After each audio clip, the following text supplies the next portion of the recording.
Alam mo ba na may mga tao sa paligid mo na hindi mo namamalayan? Pero kontrolado ka na nila dahil sa takot? Oo, tama ang narinig mo.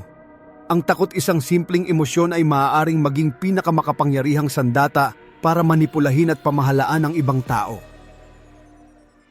Bago tayo magsimula, kung gusto mo ng mga ganitong topic tungkol sa human psychology, emotions at behavior, huwag mong kalimutang mag-subscribe dito sa ating channel para lagi kang updated sa mga bagong kaalamang ibabahagi ko. 1. Bakit ka natatakot? Ang lihim ng fear-based control sa buhay mo. Alam mo ba na may mga tao sa paligid mo na ginagamit ang takot para kontrolin ang iyong mga desisyon kahit hindi mo namamalayan? Ang simpleng emosyon na ito, takot, ay maaaring maging pinakamakapangyarihang sandata para manipulahin at pamahalaan ang ibang tao.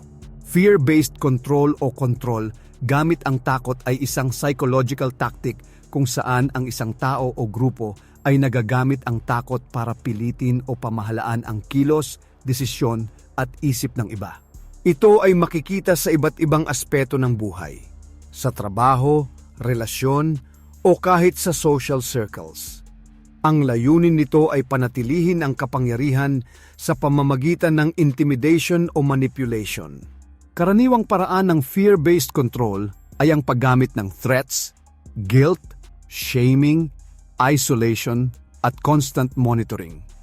Halimbawa, maaaring sabihin sa iyo na kung hindi mo gagawin ito, may mangyayari sa iyo o pakiramdam mo ay mali ka sa tuwing kumikilos laban sa gusto ng iba. Ang layunin ay panatilihin kang kontrolado sa pamamagitan ng takot. Ang utak ng tao ay natural na tumutugon sa takot. Kapag natatakot tayo, mas madaling mawalan ng kumpiyansa sa sarili at mas mabilis tayong sumunod. Ito rin ang dahilan kung bakit ang fear-based control ay epektibo kahit na hindi ito halata dahil hindi natin palaging napapansin na tayo ay kontrolado. Hindi naman imposibleng labanan ang fear-based control. Mahalaga na kilalanin ang takot at alamin kung ito ba ay lehitimo o ginagamit lang para kontrolin ka. Palakasin ang self-awareness para mas malinaw sa iyo kung kailan ka naiimpluwensyahan ng iba. Humingi ng support mula sa kaibigan, pamilya o mentor na makakatulong sa iyo na lumakas ang loob at gumawa ng sariling desisyon. Itakda ang boundaries mo at matutong sabihin ang hindi kapag kinakailangan. 2. Psychology ng takot. Paano ka kontrolin ng iba nang hindi mo alam? Alam mo ba na madalas kang nadadala ng takot nang hindi mo namamalayan? Maraming tao at sitwasyon sa paligid mo ang gumagamit ng takot para kontrolin ang kilos at desisyon mo. Ang simpleng emosyon na ito ay maaaring maging lihim na puwersa na naglilimita sa kalayaan mo. Takot ay isang malakas na emosyon na likas sa tao. Sa psychology, natutunan natin na ang takot ay nakakaapekto sa pag-iisip at kilos ng isang tao.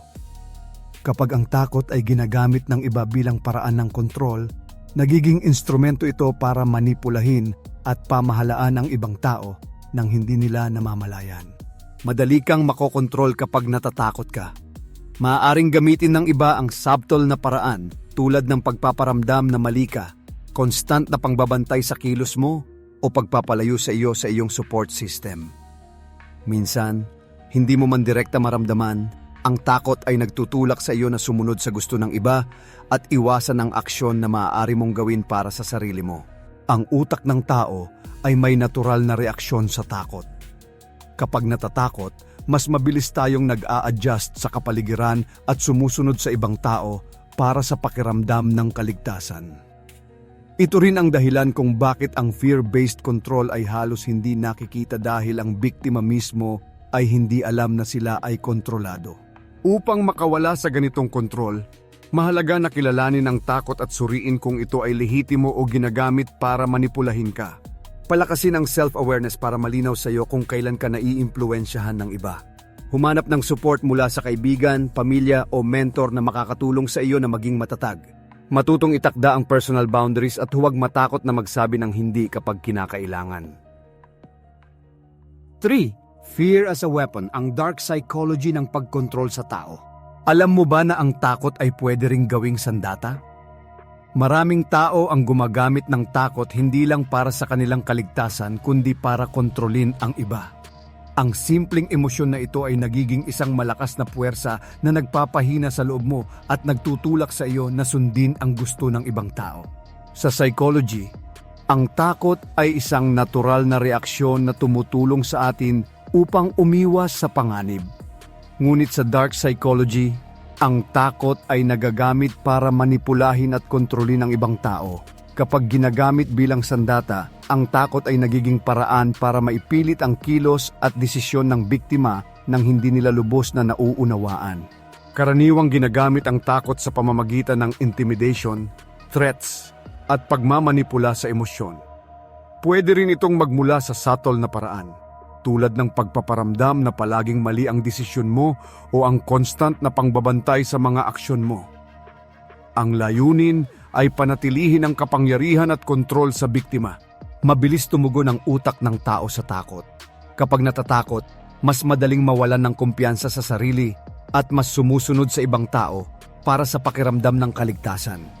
Dahil dito, kahit hindi halata, ang fear-based control ay epektibo at lihim na nagpapanatili ng kapangyarihan sa iba. Mahalaga na kilalanin ang takot at alamin kung ito ba ay ginagamit upang manipulahin ka. Palakasin ang self-awareness at maging malinaw sa sarili kung kailan ka naiimpluwensyahan ng iba. Humingi ng support mula sa kaibigan, pamilya o mentor upang mas maging matatag. Matutong itakda ang personal boundaries at huwag matakot magsabi ng hindi kapag kinakailangan. 4. Lihim ng takot, bakit madali kang pagsamantalahan ng iba? Alam mo ba na may mga tao sa paligid mo na nagiging kontrolado ka dahil sa takot? Madalas hindi natin namamalayan na ginagamit ang ating takot para samantalahin tayo. Ang simpleng emosyon na ito ay maaaring maging lihim na dahilan kung bakit mas madali kang manipulahin at pamahalaan ng iba. Ang takot ay likas sa tao at naglilingkod bilang proteksyon sa panganib. Ngunit sa dark psychology, ang takot ay nagagamit para manipulahin ang ibang tao. Kapag hindi natin alam, ang takot natin ay nagiging dahilan kung bakit mas madali tayong kontrolin at pagsamantalahan ng iba. Karaniwan, ginagamit ang takot sa pamamagitan ng subtle na paraan tulad ng pagpaparamdam na mali ka, guilt, o intimidation. Pwede rin itong mangyari sa pamamagitan ng constant monitoring o pagbabalangkas ng sitwasyon na nagpapalakas ng takot mo. Dahil dito, nawawala ang tiwala sa sarili at mas sumusunod tayo sa gusto ng ibang tao. Kapag natatakot, mas madaling mawala ang kumpiyansa sa sarili. Ang takot ay nagpapahina ng loob at nagiging dahilan upang sumunod tayo sa ibang tao kahit laban sa ating kagustuhan. Ito rin ang dahilan kung bakit ang fear-based control ay lihim ngunit epektibo. Mahalaga na kilalanin ang takot at suriin kung ito ba ay ginagamit laban sa iyo. Palakasin ang self-awareness at maging malinaw sa sarili kung kailan ka naiimpluwensyahan. Humanap ng support mula sa kaibigan, pamilya, o mentor upang mas maging matatag. Matutong itakda ang personal boundaries at huwag matakot magsabi ng hindi kapag kinakailangan. 5. Mind games. Paano ginagamit ang takot para manipulahin ka? Minsan ba'y may pakiramdam ka na parang hindi na ikaw ang may kontrol sa mga desisyon mo? Na parang may pumipigil sa iyo kahit wala namang direktang utos? Iyan ang epekto ng mind games na gumagamit ng takot para manipulahin ka, dahan-dahan at halos hindi mo namamalayan. Ang mind games ay mga psychological tactics na ginagamit upang kontrolin ang pag-iisip at emosyon ng isang tao. Isa sa pinakamabisang kasangkapan nito ay ang takot. Kapag ang takot ay naitanim sa isip mo, mas nagiging madali para sa iba na impluwensyahan ang kilos at desisyon mo. Ginagamit ang takot sa iba't ibang paraan, kadalasan ay hindi lantad. Maaaring iparamdam sa iyo na may mawawala sa iyo kapag hindi ka sumunod, o kaya'y palagi kang pinagdududahan ang sarili mong kakayahan. Sa ganitong paraan, mas pinipili mong sumunod kaysa harapin ang takot na nilikha nila. Ang manipulasyon gamit ang takot ay madalas tahimik at paulit-ulit. Unti-unti nitong binabago ang pananaw mo hanggang sa akalain mong sarili mong desisyon ang ginagawa mo. Kahit ang totoo ay ginagabayan na ito ng takot. Dahil dito, mahirap itong mapansin at mas mahirap labanan. Ang unang hakbang ay ang pagkilala na may mind games na nangyayari. Kapag napansin mo na ang takot ang nagdidikta ng kilos mo, mas nagiging malinaw kung saan ka kinokontrol. Palakasin ang self-awareness, humingi ng suporta sa mga taong pinagkakatiwalaan mo, at matutong itakda ang malinaw na boundaries para maprotektahan ang sarili. Hindi lahat ng takot ay totoo, at hindi lahat ng desisyong ginagawa mo ay tunay na sayo nanggaling. Kapag naunawaan mo kung paano ginagamit ang takot sa mind games, mas magiging malakas ka sa pagbawi ng kontrol sa sarili mong isip at buhay. 6. Ang dark side ng relasyon. Fear-based control sa pag-ibig. Alam mo ba na ang takot ay pwede ring maging sandata sa pag-ibig? May mga relasyon na sa halip na magbigay ng kaligayahan, ginagamit ang takot para kontrolin ng isa. Hindi mo man palaging namamalayan ang takot na ito ay naglilimita sa iyong kalayaan at nagiging dahilan para manatili ka sa sitwasyon kahit hindi ka masaya. Sa relasyon, ang fear-based control ay nangyayari kapag ang isa ay gumagamit ng takot para manipulahin ang damdamin at kilos ng partner. Pwede itong maging subtle, tulad ng pagpaparamdam na mali ang desisyon mo, o overt, tulad ng pagbabanta na iiwan ka o gagawin kang masama kapag hindi ka sumunod. Kapag ang relasyon ay nakabatay sa takot, nawawala ang tiwala at respeto. Ang biktima ay nagiging mas dependent sa partner dahil natatakot na gumawa ng sariling desisyon. Unti-unti, nawawala ang sense of self at nagiging mas madali siyang manipulahin. Natural sa tao ang umiwas sa conflict at panganib. Sa konteksto ng relasyon, ginagamit ito ng ilang tao upang panatilihin ang kontrol. Kapag natatakot ka, mas sumusunod ka sa gusto ng partner para maiwasan ang tensyon o pagkawala kahit nalabag ito sa nararamdaman mo. Mahalaga na kilalanin ang fear-based dynamics sa relasyon. Magkaroon ng malinaw na self-awareness upang malaman kung saan ka kinokontrol ng takot. Humanap ng suporta mula sa mga kaibigan, pamilya, o mentor na makakatulong sa iyo na maging matatag. Itakda ang boundaries at huwag matakot na humingi ng respeto at pantay na trato sa relasyon. Ang tunay na pag-ibig ay hindi nakabatay sa takot. Kapag naunawaan mo kung paano ginagamit ang takot sa relasyon, mas malakas ka na gumawa ng desisyon na makakaprotekta sa sarili at magbibigay ng tunay na kalayaan sa damdamin mo. 7. Takot at kapangyarihan. Psychology ng pagmamaniobra sa iba. Alam mo ba na ang takot ay pwedeng maging susi sa kapangyarihan? Maraming tao ang nagagamit ang takot para manipulahin at kontrolin ang kilos at isip ng iba. Kahit hindi mo namamalayan, ang takot ay maaaring maging dahilan kung bakit nasusunod ang gusto nila at hindi ang sayo.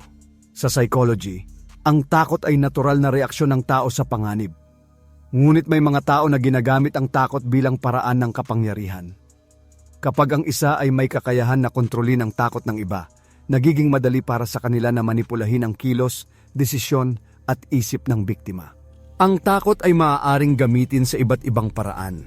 Maaari itong mangyari sa trabaho, relasyon o social circle. Ginagamit ang intimidation, guilt, shaming at subtle na manipulation para panatilihin ang kontrol.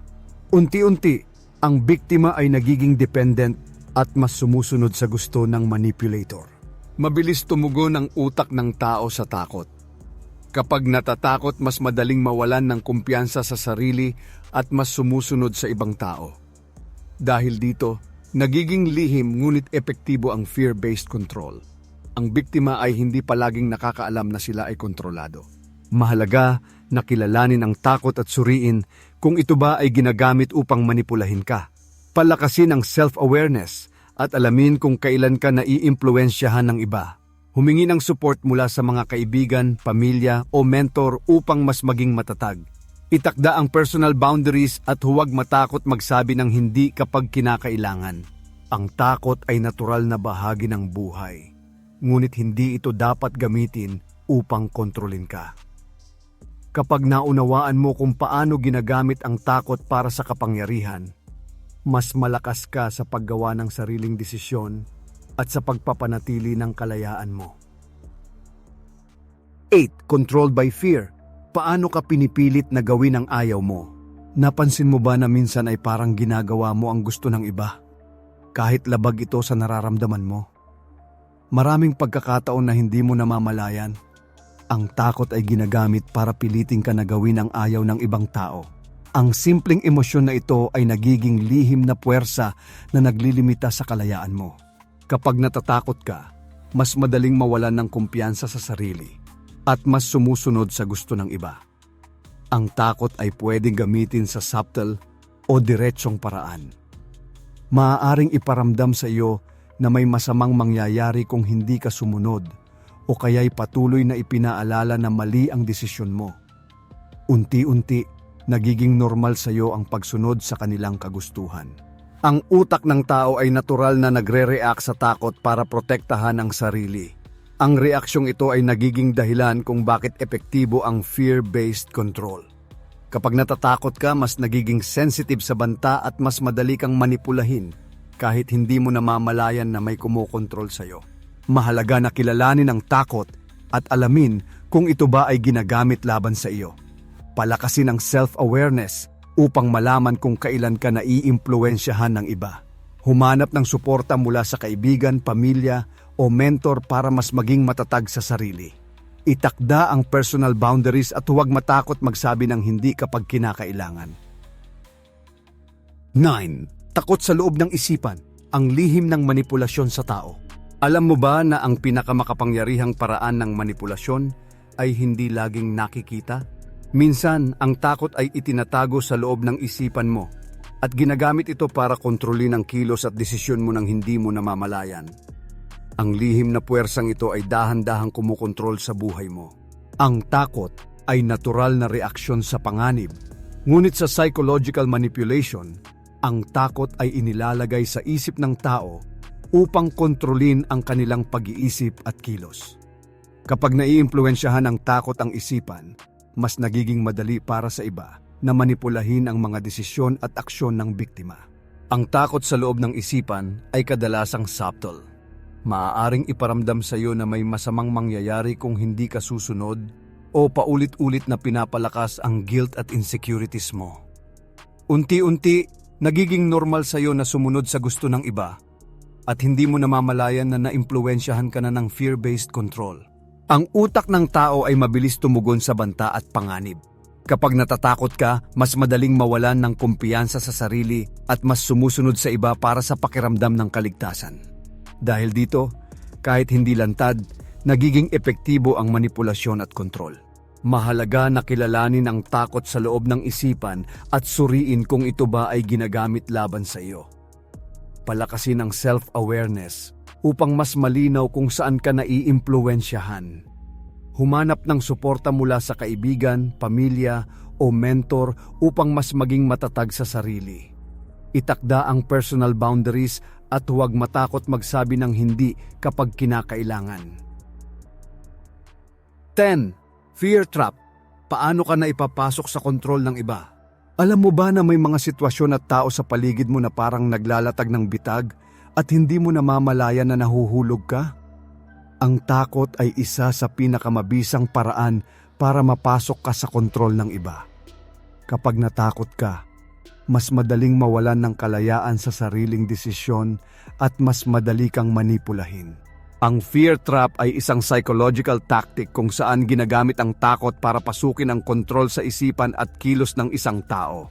Kapag nahulog ka sa fear trap, ang takot ay nagiging dahilan para mas madaling impluwensyahan ang desisyon at aksyon mo, kahit nalabag ito sa gusto at nararamdaman mo. Karaniwang nangyayari ito sa subtle na paraan.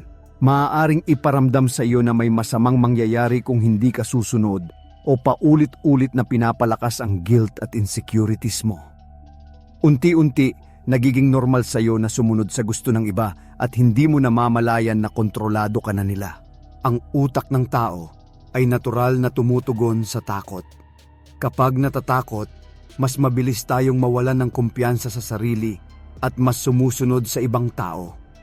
Dahil dito, nagiging lihim ngunit epektibo ang fear-based control at ang biktima ay hindi palaging alam na siya ay kontrolado.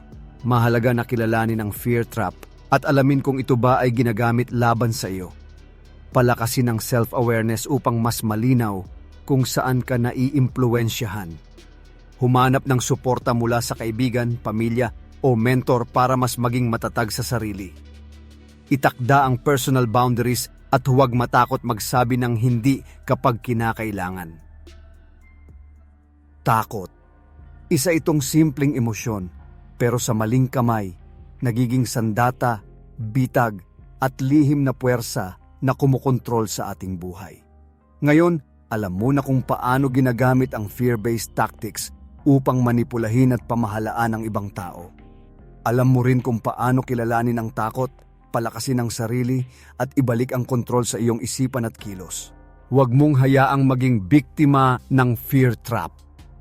Simulan mo nang protektahan ang sarili, palakasin ang loob, at gumawa ng sariling desisyon. Ang kapangyarihan ay nasa iyo at sa kaalaman na ito, mas malakas ka na harapin ang kahit anong manipulative tactics sa paligid mo. Kung gusto mo pang matutunan ang mga ganitong psychology insights tungkol sa human behavior at personal development, mag-subscribe ka na at i-turn on ang notification bell para lagi kang updated sa mga bagong episode dito sa ating channel.